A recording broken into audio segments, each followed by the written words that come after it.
Hello, I'm Ryan Clark from PoCo Sports Alliance, and welcome to this afternoon's show. Today we're going to bring you leaders in sports and in these shows. Today we have Director of Hockey Operations for PoCo Pirates Hockey, Doneau Menard. Doneau, welcome. Thank you. Great to have you here. I'm glad to be here. Doneau, tell us first, hockey's a big sport here. It's big in the community. Sports are a big part of the PoCo community. As we get into hockey season now, and we've started up the season, I know it's exciting for everybody. You're the new Director of Hockey Operations. What brought you here? Well, I've always been involved in hockey. I'd been involved as a player growing up, and then as a coach, and involved with the administrative part of hockey probably the last 10 years or so. So for me, it just grew into from coaching a team and managing 15 to 20 kids to now helping manage 500. Sure. Did you find that your background in the sport really helped to get you in it? Like, what was your background as you came up through the hockey ranks? Well, I was a player, and then later in my junior career when I played, I was a leader on the team and captain. I really found that teaching the sport was going to be something that I thought I was going to do rather than gravitate into a possible career as a player. Coaching was something that I really enjoyed when I was younger, and even when I played helping out some of the younger divisions, I really enjoyed that part of it. So that's how I ended up getting into the coaching it, and it grew into more, now I still coach, but now I can do it at somewhat of an administrative capacity as well. It's both, eh? When you get working here, when PoCo called you, when the Pirates head people called you and said, Doneau, we want you, what was the draw? What was the attractive part about coming to the Pirates? Well, the story was I was working somewhere else, and they terminated my contract. So, and PoCo called me immediately. Obviously, some people know who I was and my background, and thought I could contribute to improving their program. And so far, it's been really good. Is that why? Did you see the opportunity when you landed here to say, "Hey, there's a raw product here that we see is good"? You saw the backing. Did you see a good board behind you? What were those things that are when you're going down your checklist of things that say, I see an opportunity here, I have a vision for this. What are those things that you're looking for? Well, I grew up in the Tri-Cities area, and PoCo has always been the vibe in the community and the pride in the community has been always strong. And I saw it immediately when I started here, and I met some of the people on their executive committee, and they were really committed to try and improve. And I thought that, for me, that was the first and foremost was they weren't coming to me and saying, this is the way that we want to run our program, and they're going to tell me how to run the program. They had dialogue with me and really said, I hope you know what you're doing, because we need help. And I thought I could help, and for me, it's been awesome so far. Well, that's great. It's great to see that a local club sees that opportunity to grab a qualified, real person who's got some real professional leadership experience. And I'm sure that's an inspiration to not just the coaches, but to the players. In your role and capacity as Director of Hockey Operations, do you have to work with coaches and the players and manage that? And how does those two things interplay? Well, I'd like to be able to be on the ice with the players and the coaches as often as I can, but it's certainly easier for me if I can train the coaches on how the program should be running. It has a quicker effect on how that gets back down to the players.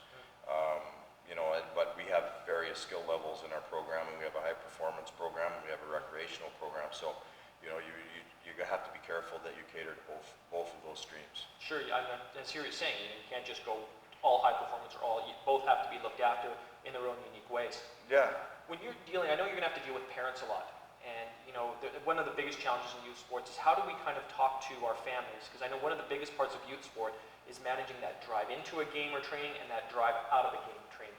What are some things that you can help parents out with to say, how do you manage those drives into the game and out of the game? What are some things that they should be talking to their kids about when they're going? Or do they just sit silent? No, you really want to support. You want to support the player. You want to support the child, and you want to know that you're there for them. I think that they get a little bit confused sometimes when if it's a tactical thing that you want to be able to tell your child to do and it contradicts or conflicts with what the coach is trying to do. You have to be really careful in not doing that. For me, because I don't really have an emotional tie to the children or the players, I can see the long-term picture of how I want these coaches to coach, and collectively as a group, the development part of it, we want to be able to teach these kids but the parent has an emotional tie to it, and they see the short term of how their player is on these highs and lows, and they go on these highs and lows too, where when you have a coach, or for me as the hockey director, it's not as emotional, because we can see the long-term picture of, you know, whether this player is a 9-year-old and we want to try and project him to be, if it's a high-performance player, we want to be able to project him when he's 14 and 15 years old to get to this level.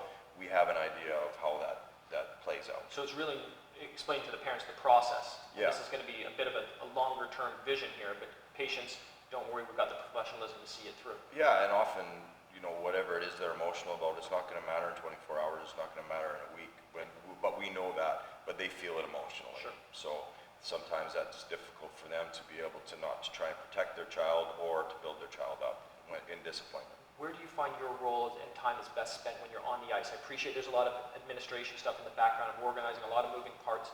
Where's your best time spent on the ice?